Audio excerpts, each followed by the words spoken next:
সবাইকে স্বাগতম। আজ আমরা সেন্ট্রিপেটাল অ্যাক্সিলারেশন বা কেন্দ্রমুখী ত্বরণের উপর কিছু প্রবলেম সলভ করব। ধরে নিচ্ছি আমার একটা গাড়ি আছে, একটা সত্যিকারের গাড়ি, আর একটা ট্র্যাক বা গাড়ি চলার রাস্তা আছে। তাহলে আমি একটা রাস্তা আঁকছি, একটা ভালো রং দিয়ে আঁকার চেষ্টা করি। কী রং দেওয়া যায়? হলুদ দিয়ে আঁকি। এটা হচ্ছে একটা রাস্তার পার্শ্বচিত্র। আর রাস্তাটা আসলে এরকম একটা লুপ ডি লুপ বা খাড়া উপরের দিকে উঠে বৃত্তাকারে আবার নিচে নেমে এসেছে। আমার একটা গাড়ি আছে, ধরে নিচ্ছি এটা একটা কনস্ট্যান্ট বেগে চলছে। এর চেয়ে বরং আমি ধরে নিই কনস্ট্যান্ট বেগে না, কনস্ট্যান্ট দ্রুতিতে চলছে, কারণ বেগের দিক এখানে পরিবর্তন হতে পারে কিন্তু মান একই থাকবে। তাহলে এটা হলো সেই গাড়ি। আমার প্রশ্ন হলো গাড়িটাকে কত দ্রুত গতিতে চলতে হবে বা এর দ্রুতি কত হতে হবে যাতে গাড়িটা লুপ ডি লুপের বাইরে এই বিন্দু থেকে ছিটকে পড়ে না যায়। বিষয়টা অনেকটা এরকম, গাড়ির গতিপথটা এরকম হবে, গাড়িটাকে কত দ্রুত গতিতে চলতে হবে। আসুন একটু চিন্তা করা যাক। তার আগে আমার কিছু তথ্য দিতে হবে। আমরা এই বৃত্তাকার পথটার একটা ব্যাসার্ধ ধরে নিচ্ছি এই বৃত্তাকার পথের ব্যাসার্ধ হলো, কি ধরা যায়? আচ্ছা, ধরলাম 20 ফিট। আর আমি এমনি এটা ধরলাম। আশা করি এই সংখ্যা দিয়েই ভালোভাবে আমাদের কাজ চলে যাবে। তাহলে আমাদেরকে প্রথমে বের করতে হবে যে এই গাড়িটার কেন্দ্রমুখী ত্বরণ আসলে কত। আমরা যদি কেন্দ্রমুখী ত্বরণ বের করতে পারি আর ব্যাসার্ধ তো আমাদের জানাই আছে, তবে আমরা বেগ বের করতে পারবো। আসুন চিন্তা করা যাক গাড়িটা যখন বৃত্তাকার পথে চলবে তখন কি ঘটবে। এই বিন্দুতে ধরলাম যে গাড়িটা এই মুহূর্তে এই বিন্দুতে আছে, তাহলে এটা হলো গাড়ি। তাহলে কিসের কারণে গাড়িটার বেগ পরিবর্তন হচ্ছে? আপনারা জানেন এই বিন্দুতে গাড়িটার বেগ এরকম, তারপর এই বিন্দুতে এরকম, আবার এই বিন্দুতে গাড়িটার বেগ এরকম। এই বেগ সবসময় হবে বৃত্তাকার পথের স্পর্শক বরাবর। এই বিন্দুতে গাড়িটার বেগ পরিবর্তন হচ্ছে বৃত্তাকার পথের নর্মাল বলের কারণে। ঠিক আছে, গাড়িটা চলতে চলতে যখন এই ঢালের মতো জায়গায় আসছে তখন রাস্তাটা গাড়ির উপর দিকে একটা চাপ দিচ্ছে, আর এটার জন্যই গাড়িটা বৃত্তাকার পথে যাচ্ছে। কিন্তু গাড়িটা যখন এই বিন্দু পার হয়ে যাবে তখন ইন্টারেস্টিং কিছু একটা ঘটবে। এখানে বৃত্তাকার পথের পৃষ্ঠের নর্মাল বল হবে এরকম।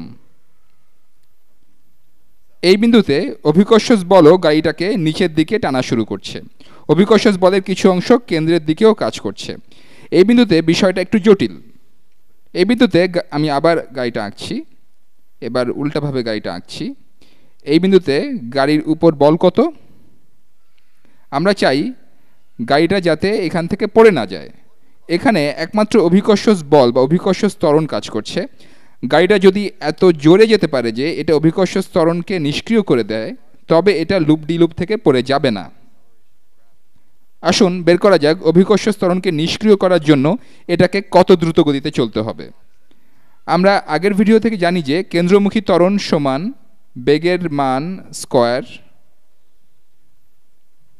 আমি এখানে পরম মান চিহ্ন দিচ্ছি যাতে আপনারা বুঝতে পারেন যে এটা বেগ ভেক্টর নয়, এটা বেগের মান। আমি কনভেনশনের একটু বাইরে চলে গেলাম, কিন্তু এতে আপনাদের বোঝার সুবিধা হবে। ডিভাইডেড বাই ব্যাসার্ধ, বেগ স্কোয়ার্ড বাই ব্যাসার্ধ। মনে রাখবেন এটা ভেক্টর নয়, এটা ভেক্টরের মান, আর এটাও হচ্ছে ত্বরণ ভেক্টরটার মান। তাহলে আমরা এই বিন্দুতে ত্বরণ কত তা জানি, এটা হলো -32 ফিট পার সেকেন্ড স্কোয়ার। আমাদের শুধু মান নিয়ে চিন্তা করলে হবে, তাহলে 32 ফিট পার সেকেন্ড স্কোয়ার বললেই হবে। এটা হলো সি লেভেলে পৃথিবী পৃষ্ঠে অভিকর্ষজ ত্বরণ 32 ফিট পার সেকেন্ড স্কোয়ার। এটা সমান বেগ স্কোয়ার্ড, এবার আর পরম মান চিহ্ন দিচ্ছি না, ডিভাইডেড বাই ব্যাসার্ধ।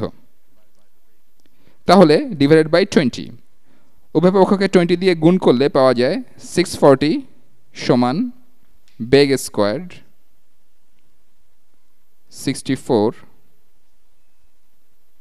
স্কোয়ার রুট, ভুল হলো, 640 স্কোয়ার রুট সমান 25.3।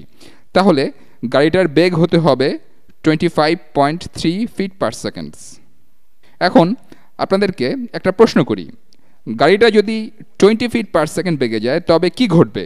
গাড়িটা যদি 20 ফিট পার সেকেন্ড বেগে যায় তবে এখানে কোনো জায়গায়, আচ্ছা আমি বরং 20 ফিট পার সেকেন্ড বেগে চলা গাড়িটার গতিপথ আঁকি। গাড়িটা যদি 20 ফিট পার সেকেন্ড বেগে চলে তবে সেটা বড় জোর এত দূর ঠিক মতো উঠবে, তারপর এরকম কোনো জায়গায় এসে এটা পড়তে শুরু করবে, এরপর মাটিতে এসে পড়বে। 20 ফিট পার সেকেন্ড বেগে চললে গাড়িটার এই অবস্থা হবে। আমি লিখে ফেললাম। আমি আরেকটা প্রশ্ন করছি, গাড়িটা যদি বেশি জোরে চলে তবে কি ঘটবে?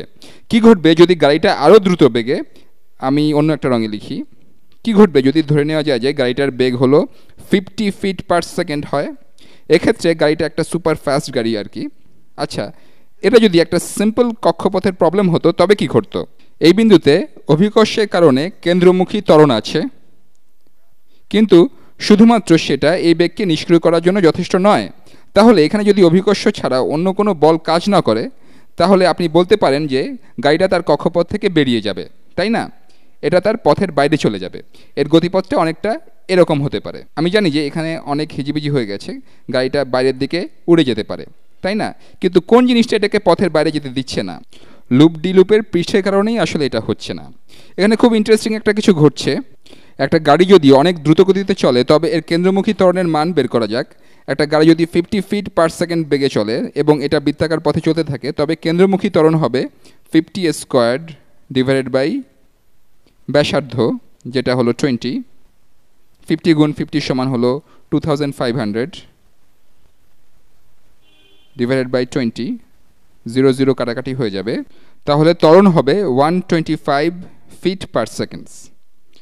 ভেতরের দিকে ত্বরণ বা কেন্দ্রমুখী ত্বরণ হবে 120 ফিট পার সেকেন্ড স্কোয়ার। তাহলে কি ঘটছে?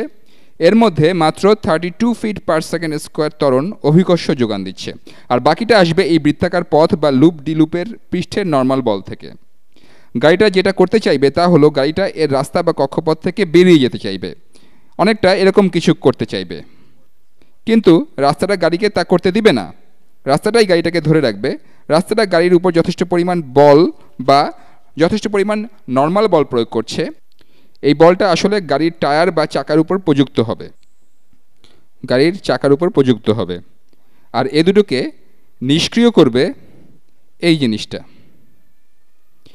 আপনি এটাকে এভাবে চিন্তা করতে পারেন, আপনাকে যদি এই লুপটার ভেতরে এখানে কোথাও বেঁধে রাখা হয়, এখানে কোথাও, অনেকটা ওয়েস্টার্ন সিনেমার মতো, যেখানে নায়িকা প্রায় মরতে বসেছে আর একটা গাড়ি তার দিকে আসছে তাকে চাপা দেওয়ার জন্য। এখন গাড়িটা যদি ঠিক 25.3 ফিট পার সেকেন্ড বেগে চলে, তবে গাড়িটা নায়িকার উপর দিয়ে কোনো মতে চলে যাবে। সেই নায়িকা হয়তো গাড়িটাকে এখান থেকে ফেলে দিতে পারবে এবং সে হয়তো মরবে না। আর গাড়িটা যদি 50 ফিট পার সেকেন্ড বেগে চলে, তবে যথেষ্ট পরিমাণ নর্মাল বল তৈরি হবে। রাস্তাটা গাড়ির উপর বল প্রয়োগ করছে, গাড়িটাও রাস্তার উপর সমান বিপরীত বল প্রয়োগ করছে। গাড়িটা রাস্তার উপর যে বল প্রয়োগ করবে সেটাই নায়িকাকে রাস্তায় পিষে ফেলবে।